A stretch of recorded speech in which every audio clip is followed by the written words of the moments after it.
सूफी रंग 786 चैनल में आप सभी दोस्तों का हार्दिक स्वागत है।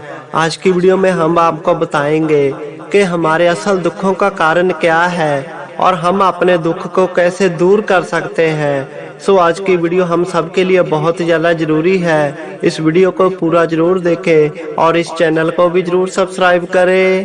प्यारे दोस्तों, आज हर इंसान को किसी न किसी तरह का दुख जरूर है, परेशानी जरूर है। क्यों हमारी जिंदगी में दुख आते हैं और हम इसको दूर कैसे कर सकते हैं, इसके लिए हम आपको बहुत ही अनमोल और ज़रूरी दो कहानी बताएंगे, जिसके जरिए आपको पता चल जाएगा कि हमारी ज़िंदगी में दुख क्यों आते हैं और हम इसको दूर कैसे कर सकते हैं। एक बार एक इंसान अपनी ज़िंदगी के दुखों से, परेशानियों से इतना ज़्यादा परेशान हो गया कि वह मौत को गले लगाने के लिए जंगल में चला गया।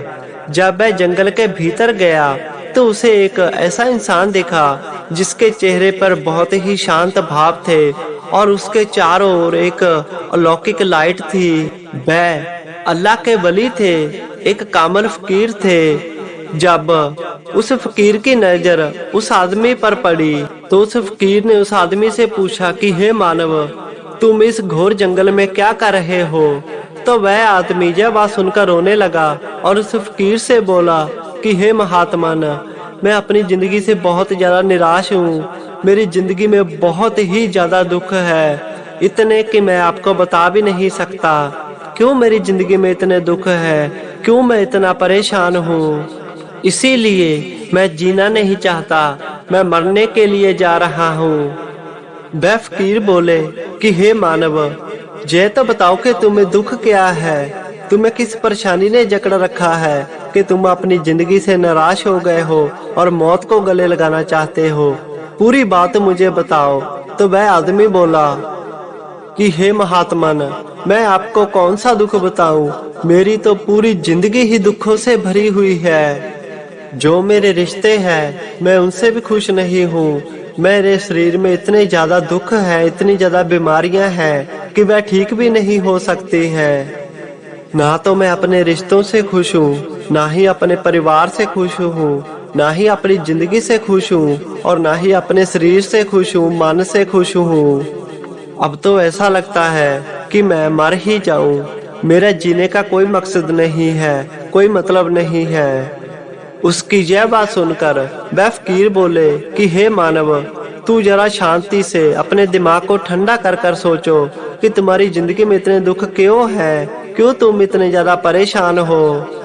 फकीर की यह बात सुनकर उस आदमी ने बहुत सोचा पर उसको कुछ भी समझ नहीं आया कि उसकी जिंदगी में इतने दुख क्यों है। जब उस आदमी को कुछ समझ नहीं आया तो वह फकीर बोले कि हे मानव, तुम अपने दुखों का कारण तुम स्वयं ही हो, तुम खुद ही अपने दुखों का कारण हो।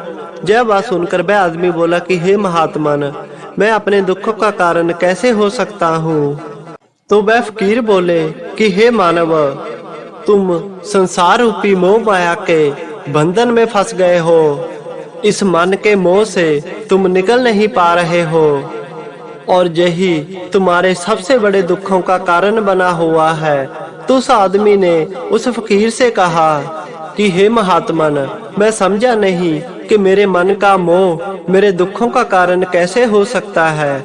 तो फिर उस फकीर ने उसे दो कहानियां सुनाई।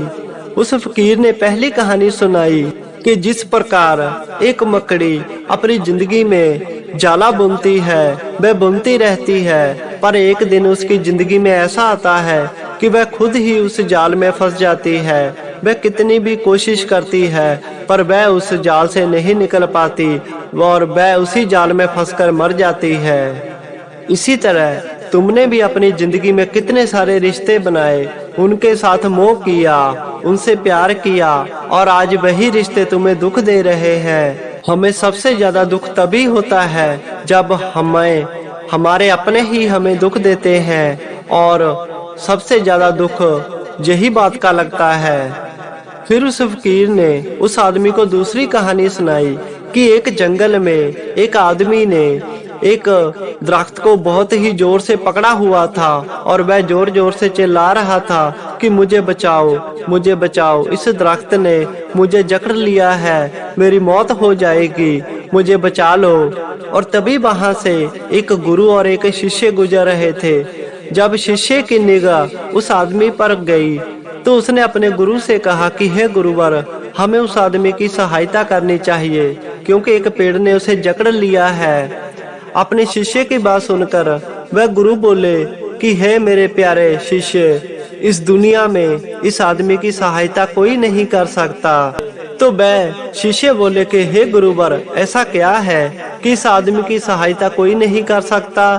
तो वह गुरुवर बोले कि उस आदमी को ध्यान से देख, पेड़ ने नहीं, उस आदमी ने खुद ही उस पेड़ को जकड़ा हुआ है, उसके गले लगा हुआ है और चिल्ला रहा है कि मुझे इस पेड़ ने जकड़ लिया है, मुझे बचाओ।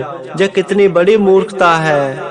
इसी तरह तुमने अपनी जिंदगी में अपने दुखों को स्वयं ही पकड़ रखा है, जैसे कि यह मेरा है, मुझे मिलना चाहिए, मुझसे दूर ना हो जाए, मुझसे छूट ना जाए। मेरा है, मुझे मिलना चाहिए, मुझसे छूट ना जाए। मेरा है, मुझे मिलना चाहिए, मुझसे छूट ना जाए। बस यही तो तुम्हारे दुखों का कारण है। जैसे कि तुमने अपनी जिंदगी में नाना प्रकार के रिश्ते बनाए, उनमें से खूब आनंद लिया और आज वही रिश्ते तुम्हें दुख पहुंचा रहे हैं। यदि कोई आदमी अपने शरीर की परवाह ना करे तो आगे चलकर उसका शरीर बहुत ज्यादा खराब हो जाता है। इसी तरह जब कोई इंसान इस दुनिया में बहुत ज्यादा इच्छाएं रखने लगता है तो उसके जीवन में दुखों का आरंभ हो जाता है और इच्छाओं के कारण उसके मन में मोह और लोभ वास कर लेते हैं और फिर उसे चाहे जितना भी धन मिल जाए उसका मन कभी नहीं भरता। और जब लालच के कारण उसे संतुष्टि नहीं मिलती है तो फिर उसकी जिंदगी में दुखों का वास हो जाता है। यह बातें सुनकर उस आदमी को समझ में आ गया कि यह फकीर बिल्कुल सच ही बोल रहे हैं, मैं अपने सारे दुखों का कारण स्वयं ही हूँ। उसे पूरी तरह ज्ञान हो गया, यह सारे दुख मेरे कारण ही, मेरे मन के मोह के कारण ही पैदा हुए हैं। इन दुखों का मूल कारण मैं ही हूँ। फिर उस आदमी ने महात्मा बुद्ध से पूछा कि आपने मुझे मेरे दुखों का कारण तो बता दिया और अब मैं अपने दुखों को दूर कैसे कर सकूं, इसके बारे में बताएं। वह फकीर बोले कि अगर तुम अपने सारे के सारे दुखों को दूर करना चाहते हो तो अपने मन के मोह को त्याग दो, सारे सुखों को त्याग दो और अपने मन में संतोष और प्रेम भर लो, तुम अपने दुखों से दूर हो जाओगे। जिसके हृदय में, मन में प्रेम का, संतोष का दिया जल गया तो उसकी जिंदगी से काम, क्रोध, लोभ, मोह, अहंकार सदा के लिए दूर हो जाएगा। यह बात सुनने में तो थोड़ी आसान लगती है पर करनी मुश्किल होती है, पर जो कोई भी इस उपदेश को समझ गया तो वह अपनी जिंदगी के दुखों से पार पा लेगा, अपनी जिंदगी के दुखों को दूर कर लेगा। सो मन में सदा ही प्रेम रखे, संतोष रखे, अपने पीरो मुर्शद पर यकीन रखे, कर्म करे, मेहनत करे और कभी किसी का बुरा ना करे तो हम कभी भी दुखी नहीं होंगे। इन बातों पर गौर जरूर करें और पीर बाबा की और वीडियो देखने के लिए इस चैनल को जरूर सब्सक्राइब करें।